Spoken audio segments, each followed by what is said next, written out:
So, Barrister, why is a 7 minister still walking the streets free after a murdered victim was found in his home naked? Yeah, because he's a minister now. No. Are you a minister? Are ministers, do they have immunity? Esther. Hey. No, I want to ask, who are the people that have immunity? Immunity is the lesser word, though. No, who are the people that have immunity? Do ministers have immunity? No. Are they granted immunity? Esther, state officials in Nigeria are above the law. Who said so? You are dragging me to what I don't want to remember. Why? Esther, listen and listen well. Listen and listen well, please. It was in this country that an appeal court gave a judgment against a motor park chairman. Appeal court. And the man said he will not obey that court order until Tinubu tells him to do that. Esther, up to today, up to today, is the motor park chairman. Up to today, is he not there in Abuja holding court? Being guarded by the police, moving in convoy. That is a non-state actor. And you are here asking me questions, Esther. It's like you don't know how rotten things have gotten to. Esther, you don't know how rotten. Barrister, we need to unrotten it. Really? We don't have any place to call home. Okay, go ahead. And these executives are not up to 2,000. Okay. Nigerians are 220 million. Okay. And they must clear out the rot in the system. What did the Lagbaja call us? 200 what? Please, if you have not gotten your PVC, get your PVC. Make sure you get your PVC. Oh, Nigerians, you are the ones who have a voice, and this is the only time your voice can count. Nobody can submit you to something else. You must make them submit to what you want, because they are there to do your bidding. Barrister, we're going to go into another crux that actually got me offended, and possibly it's like they fiddle with the emotions of Nigerians. So when they see the reaction, then they now alternate and retract. But I'm very concerned about it, because if this administration comes back in 2027, they will reinstall what they retracted. But first of all, in this particular instance, there are questions to be answered by the minister, and he ought to be within police custody. The police has not released a statement about this. I mean, Festus Keyamo was quick to put a penalty on Peter Obi to pay 25,000 naira. Festus Keyamo was quick to bring in a CCTV monitoring his movement, monitoring when he arrived at the airport. I have never really seen something like this happen to any political official. I've never even seen such a target on the former Vice President Atiku Abubakar. Even when Atiku asked Tinubu to resign, even when Atiku called Tinubu derogatory names, the supporters of this government still refer to him as, "Oh sir, we're so sorry, we don't think so," with respect and humility. I don't see the same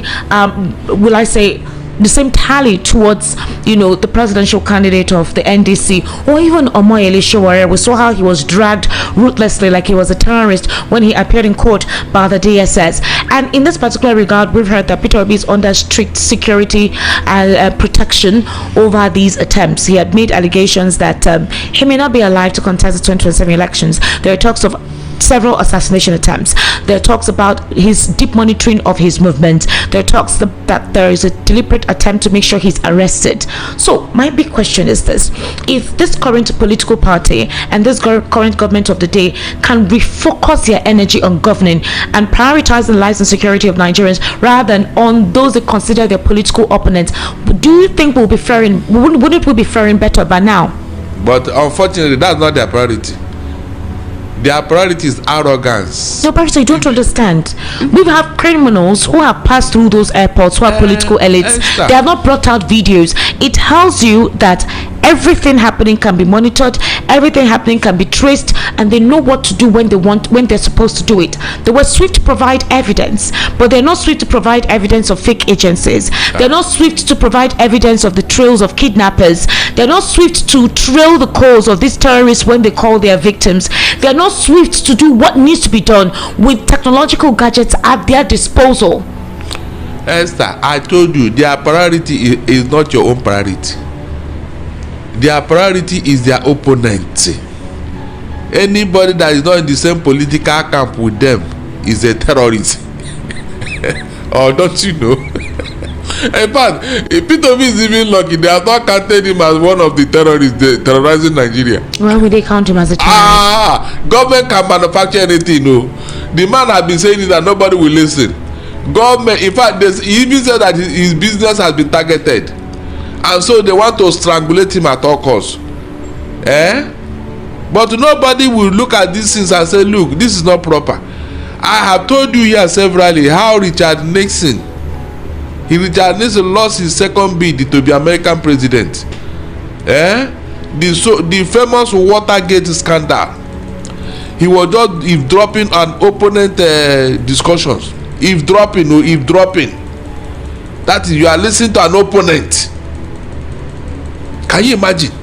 And the government of US saw it as a very big embarrassment, scandal.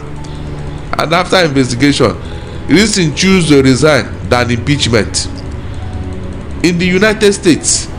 But look at what they are doing to opponents here, and everybody is just it's Nigerian politics. You can see it's Nigerian politics. Power is not given a la carte.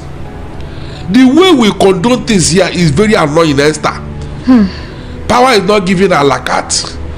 Where you copy this democracy, why don't you copy how they practice it?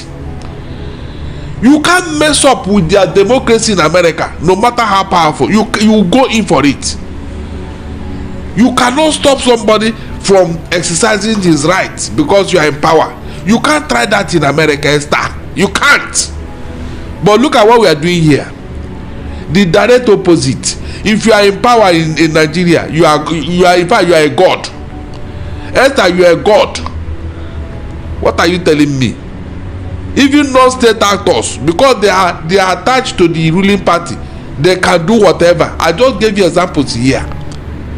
And so when things like this happen and nobody challenges or talks about it, Esther, are you still asking questions? Are you looking for evidence how impunity and arrogance is being displayed right, left and center, mostly by APC members and their leaders? Mostly. Go and check the record. This thing that happened with Dave Umahi, of course they are going to provide alibi. And you know what that means? He was not around. He did not. The man is not even aware. In fact, the minister was far away in London when this they will provide alibi, Esther. So what will you say? Yes, the minister was not even at home. So who did it? Remember the first one happened about contract and how he refused to pay that lady. Up to today, anything came out of it.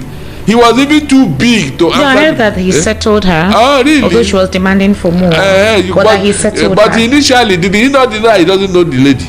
Until this woman started bringing out the evidence in her phone.